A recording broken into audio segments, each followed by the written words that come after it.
Septembre 1945. Un ingénieur électricien japonais se tient sur le quai du port de Yokohama.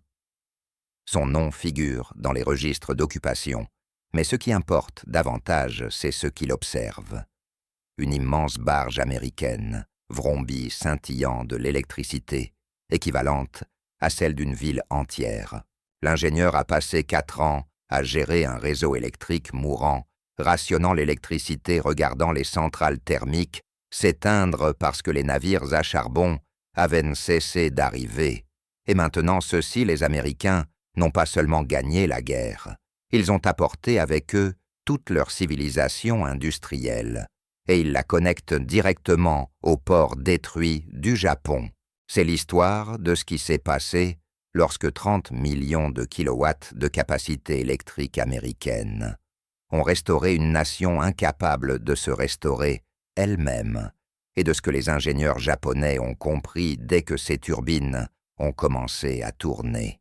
Si vous voulez comprendre comment fonctionne la suprématie industrielle, restez avec moi, car cette chaîne explore les moments documentés où les calculs de l'histoire sont devenus indéniables. Abonnez-vous.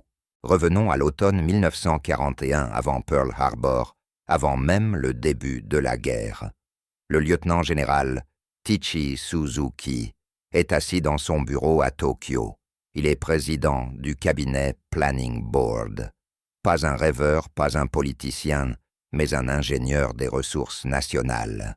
Et il examine des chiffres qui le terrifient.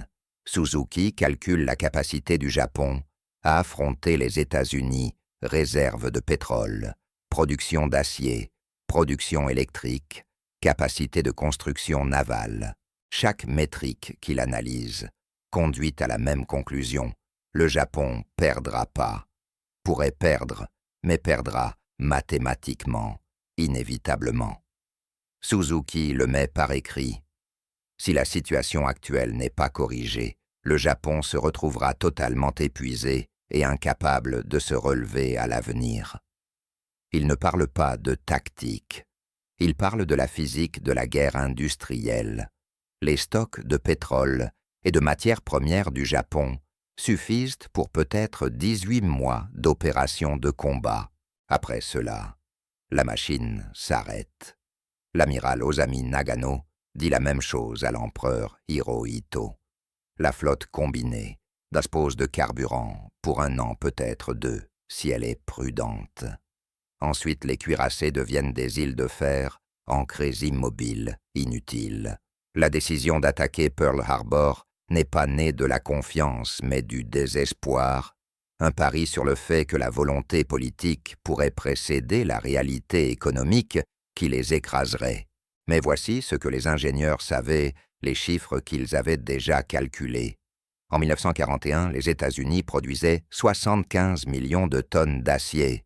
Le Japon en produisait 6-8 millions, soit un ratio de 11:1, déjà impossible.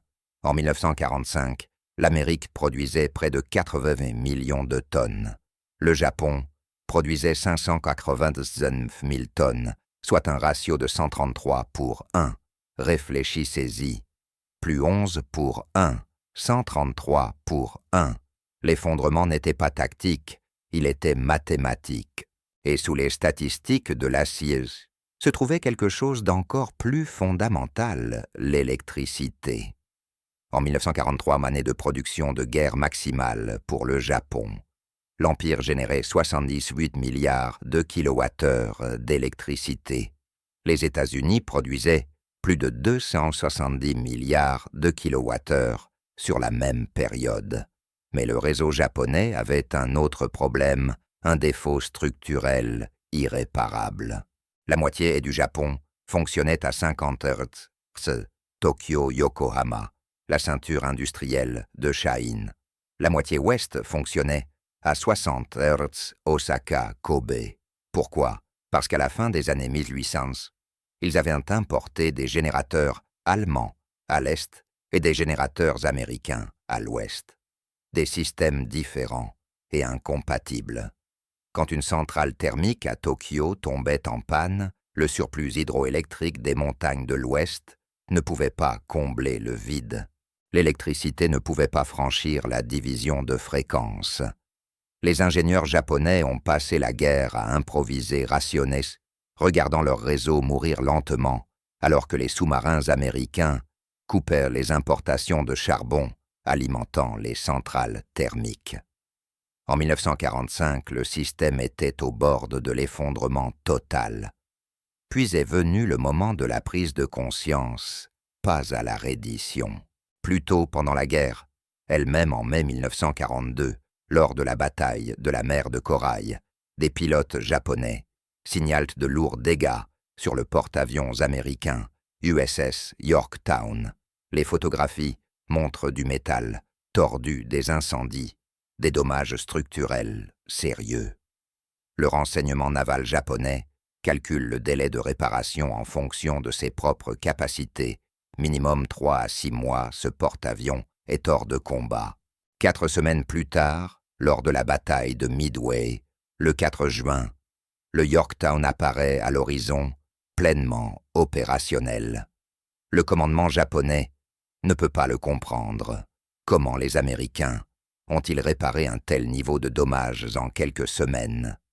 La réalité est documentée dans les archives de la marine américaine.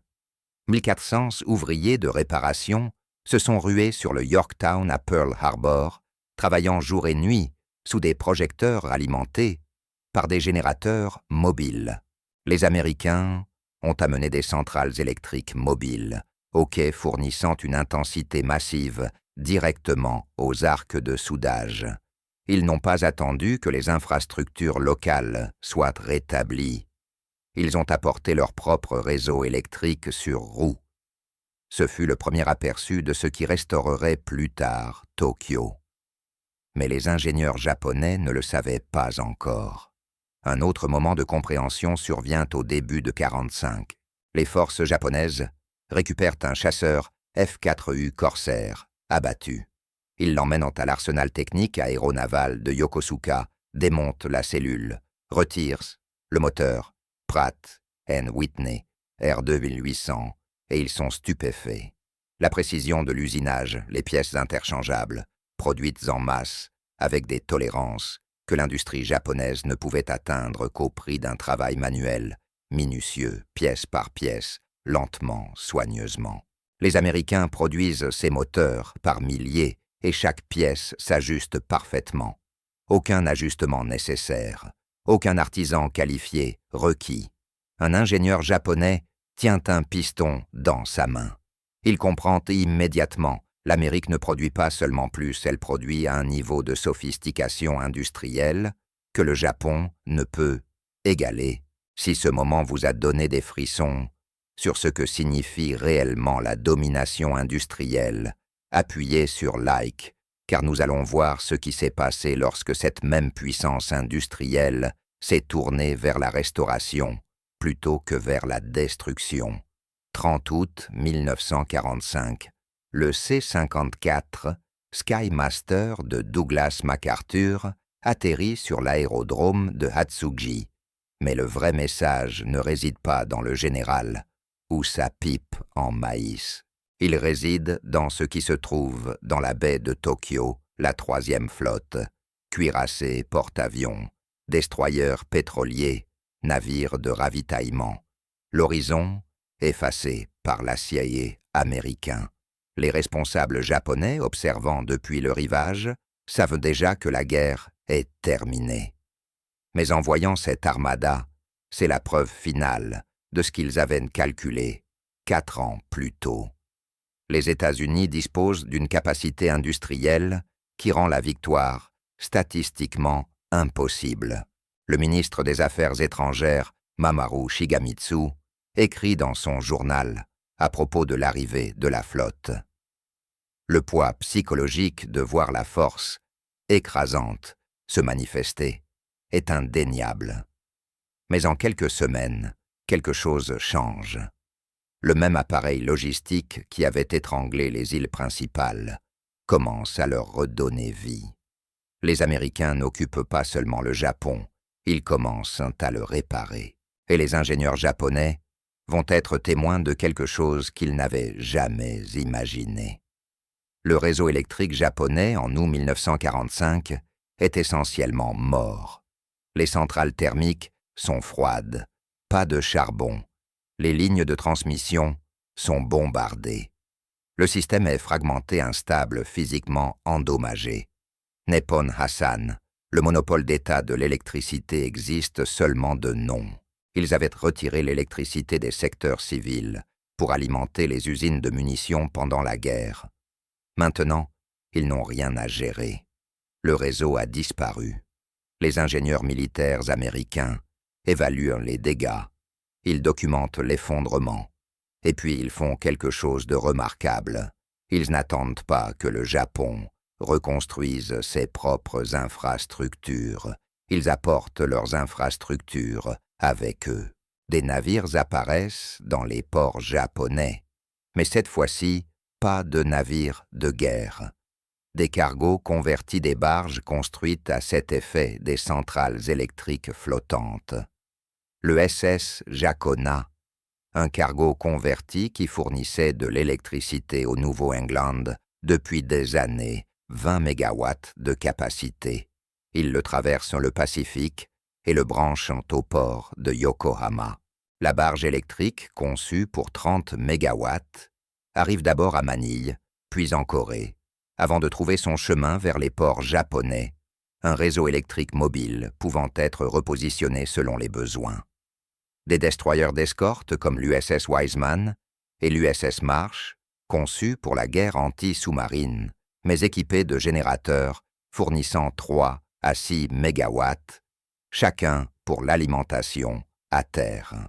Armées autonomes, ils s'amarrent aux nœuds critiques et deviennent des centrales temporaires. Les ingénieurs japonais observent l'arrivée de ces navires. Ils voient les équipages américains connecter d'énormes câbles du navire à la terre. Puis les turbines commencent à tourner. Le bourdonnement profond de l'industrie silencieux depuis des mois revient. Mais ce n'est pas de l'électricité japonaise, c'est de l'électricité américaine, importée, livrée, opérationnelle, en quelques semaines seulement après l'occupation. Un ingénieur japonais documenté dans les archives d'occupation décrit cela comme de la sorcellerie scientifique et non comme de la technologie. De la sorcellerie car l'échelle et la rapidité dépassent son cadre de référence. Les Américains restaurent les principales fournitures électriques urbaines en 8 mois. 8 mois, un réseau qui a mis des décennies à se construire et 4 ans à détruire, stabiliser en 8 mois. Comment? En traitant la logistique non pas comme une fonction de support, mais comme un système d'armes, le même système qui livrait carburant et munitions à Iwo Jima et Okinawa, fournit maintenant charbon et diesel aux centrales japonaises. Les mêmes navires de ravitaillement qui approvisionnaient la 3e flotte nourrissent maintenant la ceinture industrielle japonaise. La comparaison est frappante. Le Japon a construit 17 porte-avions pendant toute la guerre. L'Amérique en a construit 141. Le Japon a produit 76 000 avions militaires en 4 ans. L'Amérique en a produit 324 000. Et maintenant, ce même métabolisme industriel tourne son attention vers la reconstruction, non pas parce que l'Amérique en a besoin, mais parce que l'Amérique le choisit. C'est à ce moment-là que les ingénieurs japonais comprennent vraiment ce contre quoi ils avaient combattu. Pas seulement une armée, mais une civilisation industrielle si profonde qu'elle pouvait détruire et reconstruire avec la même efficacité. Yasuda Hamon, Matsunaga, observe cette transformation. On l'appelle le diable de l'électricité. Il avait été marginalisé pendant la guerre pour avoir contesté la centralisation du réseau par le gouvernement. Maintenant, les Américains demandent son aide. Matsunaga travaille avec le personnel du commandant suprême des forces alliées pour repenser le système électrique japonais. Plus de monopole unique. 9 compagnies régionales d'électricité. concurrence, efficacité, cadre réglementaire moderne. Les Américains ne se contentent pas de brancher des centrales flottantes comme solution temporaire. Ils enseignent, partagent leurs connaissances techniques, fournissent du matériel que l'industrie japonaise ne pouvait pas fabriquer. Un ingénieur japonais se tient à nouveau sur ce quai, observant la barge américaine vrombir d'électricité. Il ne pleure pas. Il prend des notes mesure à prend, absorbe chaque détail du fonctionnement de ce système, parce que voici ce qu'il comprend. Maintenant la guerre avait été menée sur l'hypothèse que la supériorité spirituelle pouvait surpasser la supériorité matérielle, que le Yamato Damashi, l'esprit du Japon, pouvait vaincre la puissance industrielle américaine par la seule volonté. Les centrales électriques flottantes prouvent autre chose que la supériorité matérielle lorsqu'elle est appliquée avec précision et objectif, possède une qualité spirituelle propre. Elle apporte de l'ordre au chaos de la lumière dans l'obscurité. Les Américains avaient prouvé qu'ils pouvaient réduire les villes japonaises en cendres en quelques mois. Maintenant ils prouvent qu'ils peuvent faire quelque chose de bien plus difficile, rendre le Japon viable à nouveau. Et ils le font plus vite que le Japon n'aurait pu le faire, seul, avec des ressources auxquelles le Japon n'avait pas accès, avec une technologie que le Japon n'avait pas maîtrisée. Réfléchissez à ce que ce moment signifiait, être debout sur ce quai, voir une puissance étrangère restaurer votre nation. Comprendre que l'écart entre la capacité industrielle américaine et la vôtre n'était pas seulement grand, il était générationnel. Qu'auriez-vous pensé à ce moment-là? Qu'auriez-vous ressenti? Partagez vos impressions dans les commentaires, car ce moment a fondamentalement façonné les 70 années suivantes. La restauration se poursuit en 1946 et 1947. Les importations de carburant américaines soutiennent les centrales thermiques qui s'éteignent éteintes. Les installations électriques flottantes se déplacent entre les nœuds critiques Yokohama-Tokyo, Osaka, là où le réseau doit être stabilisé. Mais quelque chose d'autre se produit. Les ingénieurs japonais qui prennent des notes ne se contentent pas de copier. Ils adaptent, apprennent, améliorent. En 1950, au début de la guerre de Corée, le Japon devient l'usine des forces de l'ONU. La base industrielle, qui avait été détruite, produit désormais du matériel pour les opérations militaires américaines. Et pour soutenir cette production, l'armée américaine investit massivement dans la modernisation de l'approvisionnement électrique du Japon. Ces centrales flottantes circulent entre le Japon Okinawa et la Corée, créant un parapluie régional de sécurité énergétique.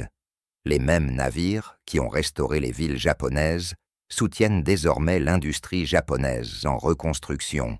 L'ingénieur sur le quai en 1945 supervise maintenant des projets de reconstruction, utilisant les techniques américaines, les standards américains, la précision américaine.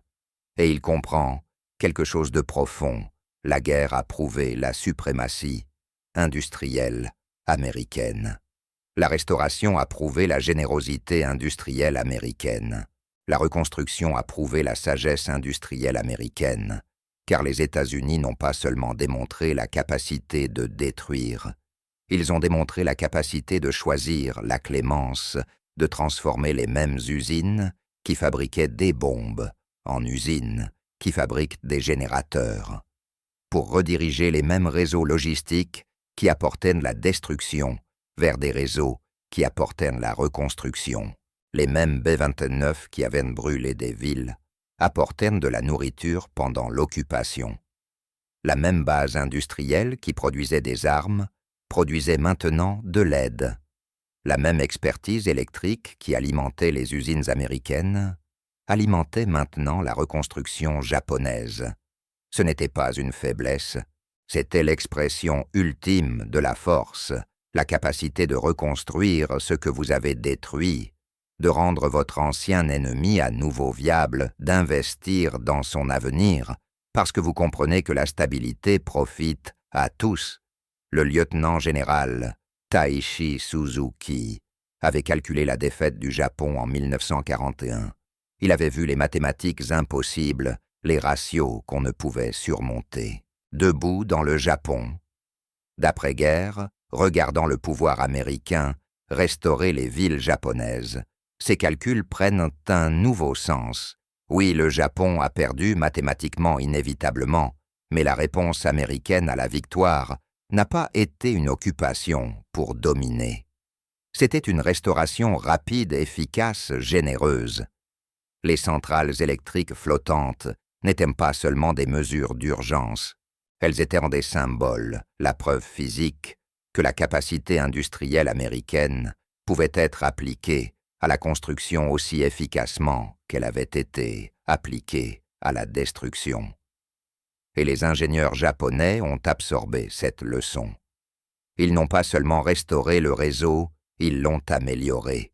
Ils ont pris les cadres réglementaires proposés par Matsunaga et les conseillers américains et ont construit quelque chose de meilleur que ce qui existait avant la guerre. Dans les années 1960 et 1970, l'infrastructure électrique japonaise est de classe mondiale, efficace, moderne et fiable. La nation qui ne pouvait pas alimenter ses propres villes en 1945 exporte maintenant du matériel industriel dans le monde entier. L'ingénieur, qui regardait la barge américaine en 1945, conçoit maintenant des systèmes qui rivalisent avec la technologie américaine. Pas par imitation, mais par apprentissage, adaptation et innovation. Cette transformation n'aurait pas été possible sans la restauration. Sans les 8 mois pendant lesquels les centrales flottantes américaines ont stabilisé un réseau mourant, sans le transfert de connaissances techniques, sans l'investissement dans la reconstruction japonaise, les États-Unis ont prouvé qu'ils pouvaient gagner une guerre en 4 ans. Ils ont prouvé qu'ils pouvaient restaurer une nation en 8 mois. Et ils ont prouvé que la suprématie industrielle, lorsqu'elle est combinée à une vision stratégique, crée quelque chose de plus puissant que la victoire. Elle crée le partenariat. L'histoire de ces 30 millions de kilowatts n'est pas seulement une histoire d'électricité. C'est l'histoire de ce qui se passe lorsque la force écrasante choisit la clémence, lorsque l'inévitabilité mathématique rencontre le choix humain, lorsque la nation qui a calculé votre défaite décide d'investir dans votre futur à la place. Les ingénieurs japonais n'ont pas seulement été témoins du pouvoir américain en 1945. Ils ont été témoins de la finalité américaine. Et ils ont pris des notes, ont construit mieux, sont devenus des concurrents, puis des partenaires, puis des innovateurs à part entière. C'est l'héritage de ces centrales flottantes, vrombissant dans les ports japonais. Elles n'ont pas seulement restauré l'électricité, elles ont restauré la possibilité. Les lumières sont revenues en 8 mois. Mais ce que ces lumières ont éclairé était bien plus significatif, une voie à suivre, un modèle de comment la puissance industrielle peut être appliquée à la reconstruction. Une vision de ce qui devient possible lorsque la force choisit la sagesse plutôt que la domination. L'ingénieur sur le quai l'a compris à ce moment-là. Nous le comprenons maintenant. La guerre était perdue avant même de commencer. Mais la paix a créé quelque chose que personne n'imaginait en 1941. Un futur où la nation qui a calculé la défaite devient la nation qui calcule l'efficacité, où le réseau qui est mort renaît plus fort, où la leçon n'est pas de savoir qui a gagné la guerre, mais ce que la victoire a rendu possible. 30 millions de kilowatts de capacité électrique américaine, 8 mois de restauration, 70 ans de transformation. C'est la véritable histoire de ce que les ingénieurs japonais ont compris. lorsque ces turbines américaines ont commencé à tourner dans leur port. Pas seulement qu'ils avaient l'an perdu, mais que ce qui suivait la perte pouvait devenir quelque chose de valable.